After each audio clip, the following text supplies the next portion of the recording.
जारी कर रहे हैं। अगर ये इसी तरह डराएंगे, इसी तरह धमकाएंगे तो हमारा बाइकाट है और उसका हम मुकाबला बराबर करेंगे। उनका मोटिव है, हम अपनी लिस्ट आउट कर रहे हैं, पर सैनी साहब को संचेत कर रहे हैं, आप सीएम है, आदर सम्मान है आपका, आप कांग्रेस के भी हैं। हम लोग अपने कॉलम में मुख्यमंत्री कोई और नहीं लिखते, हम आप ही का नाम लिखते हैं।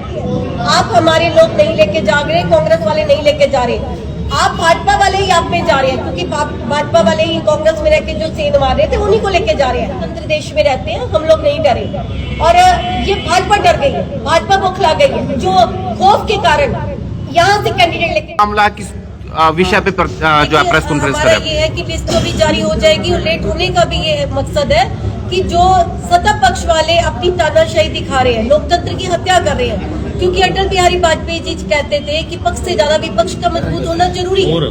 पर अगर हम लोग मैदान में कैंडिडेट भी उतारते हैं तो ये उनके घरों में जाके तानाशाही और दबाव डालना, डराना, क्योंकि ऊपर से नीचे इनकी सरकार है। तो आज भी अगर हम लिस्ट जारी कर रहे हैं, अगर ये इसी तरह डराएंगे, इसी तरह धमकाएंगे तो हमारा बाइकाट है और उसका हम मुकाबला बराबर करेंगे। इनका इस प्रेस कॉन्फ्रेंस से हम लोगों का कहना है, संचेत करना है सैनी साहब को, आपके हाथ में पावर है, पर लोकतंत्र को खत्म करने की नहीं, विपक्ष को खत्म करने की नहीं।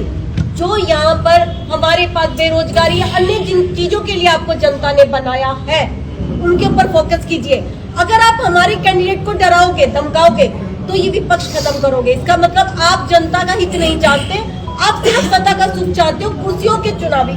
जब भी आप किसी जिलाध्यक्ष दुष्यंत भट्टी का नाम लेके मैं कह रही हूँ या प्रमोद जी का आप सुनोगे, वो क्या कहेंगे, हम तो हमेशा चुनावी माहौल में रहते हैं। आप जनता के प्रॉब्लम्स कब देखते हैं? अगर आप चुनावी माहौल में रहते हैं। इसका मतलब आपको सिर्फ कुर्सी से लेना है, ये लोकतंत्र की हत्या है।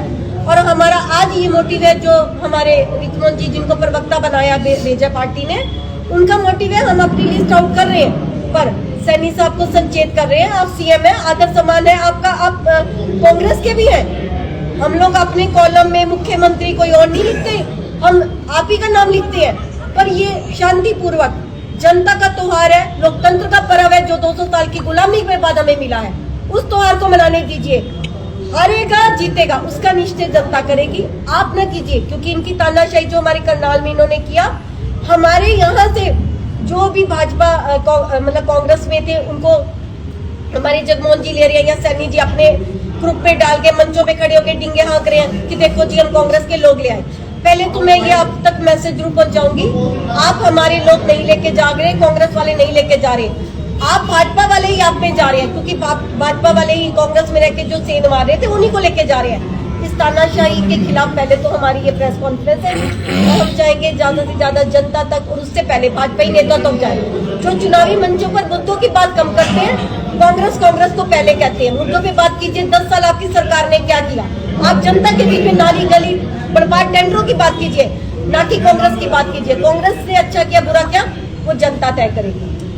एक बात ये, जैसे आप तो ये कह रहे हैं कि आपको दबाया जा रहा है, डराया जा रहा है कैंडिडेट्स को, नेताओं, तो आपके बड़े नेता क्यों नहीं आगे आपके सामने करते, जिनकी ज्यादा बढ़? देखिए चुनावी माहौल है, संगठन की जिम्मेवारियां बहुत ज्यादा है, तो अगर हम सभी लोग प्रेस कॉन्फ्रेंस में रुक जाएंगे तो मुझे लगता है हमारी जनता इंतजार कर रही है, पानीपत की जनता इंतजार कर रही है कि कांग्रेस वाले क्या कर रहे हैं। तो इसीलिए हमें नीरजा जी मैसेज देना जरूरी लगा। आपने कहा कि डराया धमकाया जा रहा है भाजपा की तरफ से, क्या कांग्रेस डर गई है इसीलिए नामांकन के एक दिन पहले पानीपत का प्रत्याशी घोषित कर रहे हैं? क्या कांग्रेस डर चुकी है? देखिए लोकतंत्र देश में रहते हैं, हम लोग नहीं डरे और ये भाजपा डर गई है, भाजपा बौखला गई है, जो खौफ के कारण यहाँ से कैंडिडेट लेके जा रही है। कल आप देखिए जो प्रेस कॉन्फ्रेंस हुई जिसमें जगमोहन जी ने की, उसमें जगमोहन जी थे, मेयर थी और साथ में जो कैंडिडेट थे वो कांग्रेस के थे। इसका मतलब आपके पास कोई नेता ही नहीं है। एक तरफ त्रिलोचन जी थे और दूसरी तरफ अरोड़ा जी थे। एक तरफ कहते हैं कि आपके पास कैंडिडेट नहीं जो कांग्रेस पार्टी के चुनाव लड़ सके, दूसरी तरफ कहते हैं कि अशोक अरोड़ा का कुछ नहीं मिला, उसको मेयर का चुनाव नहीं लड़वाया तब वो हमारे में आ गया।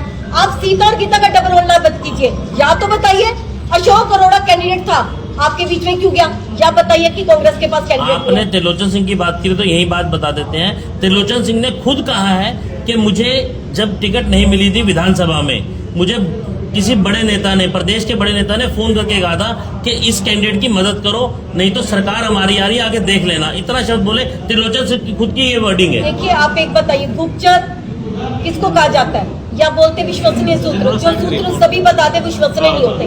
त्रिलोचन जी ने जो कहा वो ठीक है, जो त्रिलोचन जी को इस मंच के ऊपर जो मान सम्मान मिला, तभी तो वहां जाके उनकी भाजपा में वैल्यू हुई। आप इस चीजों को भी समझिए। आज तो वो दाग लगाएंगे क्योंकि उनको अपने आप को पाक पवित्र दिखाना है। और उससे पहले जगमोहन जी ने सरेआम कहा कि इन्होंने हमारा साथ दिया था। आज कांग्रेस पार्टी छटाई कर रही है। कांग्रेस के जो बीच में गुप्तचर थे, भाजपा के लोग थे, उनको वहां तक पहुंचाया जा रहा है ताकि उनको उसी बात का पता चले कि आपकी जो वैल्यू थी वो कांग्रेस पार्टी में रह कर थी, तभी वो पूछते थे। आज उनकी जो वैल्यू है वो कुछ टाइम बाद आपको भी पता चल जाएगा। आपको अब किसी भी प्रकार के दर्द से क्यों होना परेशान जब ऑर्थो चार्ज कैप्सूल हो आपके पास। सभी प्रकार के दर्द में आयुर्वेदिक पद्धति पर आधारित रामबाण इलाज। कबीर औषधालय का ऑर्थो चार्ज ऑयल कैप्सूल और सिरप आपको देता है तुरंत आराम। अनेक प्रकार के दर्द जैसे sciatica, spondylitis, rheumatic pain, arthritis, lumbar pain, सभी दर्द को दूर करने का रामबाण इलाज 100% आयुर्वेदिक जड़ी बूटियों से बनाया गया ऑर्थो चार्ज कैप्सूल और ऑयल एक बार प्रयोग में अवश्य लाएं। अधिक जानकारी के लिए संपर्क करें। एड्रेस कबीर औषधालय, सेक्टर 14, सोनीपत, दिल्ली, NCR।